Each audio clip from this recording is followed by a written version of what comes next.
వచ్చేసా ఏందిరో ఇన్ని రోజులు చేపలు చికెన్ చేసి ఈ రోజు పుచ్చకాయ మీద పడ్డావా? కోడి కూరలు తిని తిని కింద వేడి అయిపోయినది మావా. నీ అమ్మ బడవా ఎట్టాగైనా వేడి సల పెట్టుకోవాలని యూట్యూబ్ లో అడిగితే యూట్యూబ్ తల్లి ఒక వీడియో పంపించింది మావా. ఆ వీడియోలో ముస్లింస్ వాళ్ళు పుచ్చకాయ జ్యూస్ చేసుకుంటున్నారు మావా. ఇవన్నీ మాకెందుకులే గానీ వేడి తగ్గతదా లేదా చెప్పు స్వామి అంటే, తగ్గతదరా స్వామి. ఆయన ఆ మాట అనగానే నేను ఒకే మాట అన్నా మావా, తీయండ్రా బండ్లు అని చెప్పి పుచ్చకాయ షాప్ దగ్గరికి వెళ్ళిపోయా మావా. ఎర్రగా ఉండే పుచ్చకాయ ఒకటి ఇయ్యత్తా అంటే, మా దగ్గర ఉండే కాయలన్నీ ఎర్రగానే ఉంటాయి అల్లుడా అని చెప్పి ఎర్రగా ఉండే కాయ చేతిలో పెట్టేసింది మావా. సరే గాని నీ కూతురు ఎట్టుందత్తా అని అడిగితే, నాకు కూతుర్లు లేరల్లుడా అనింది మావా. సరే ఆంటీ నేను పోయేస్తా. ఏమల్లుడా ఉన్నట్టుండి ఆంటీ అన్నావు, నీకు కూతుర్లు లేరన్నావు కదా. సరే ఉంటా అని నల్ల చేతులతో ఎర్ర పుచ్చకాయని ఎత్తుకొని ఇంటికి బయలుదేరి వచ్చిన వెంటనే బిర్యానీ దబర పెట్టి పాల ప్యాకెట్ లో ఉండే పాలు బిర్యానీ దబర్లో అని పోసి పిసికి పెట్టుకుంటే పుచ్చకాయ రసం బిర్యానీ దబర్లో పోసేనా మావా. ఒరే ఆపరా స్వామి, ఆల్రెడీ మీ కాకోడు రెడీ చేసేసి గ్లాస్ లో పోస్తాడు, పోయి తాగుపోరా నాయన. అరే క్రెడిట్ మొత్తం మా కాకోడు గెలిపింది కదా మావా. సరే గానీ టేస్ట్ ఎట్టుందో చెప్తా ఏనండి మావా.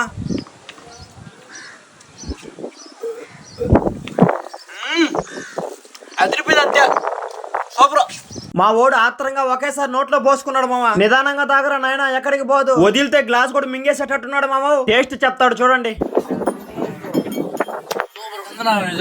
దీని పేరు వచ్చేసి మహబత్ కా షర్బత్ మావా. దీన్ని తాగిన తర్వాత వేడి తగ్గింది మావా. నెక్స్ట్ ఏం రెసిపీ చేయమంటారో ఒక్క కమెంట్ చేసి చెప్పండి మావా. సరే అయితే ఉంటా మావా.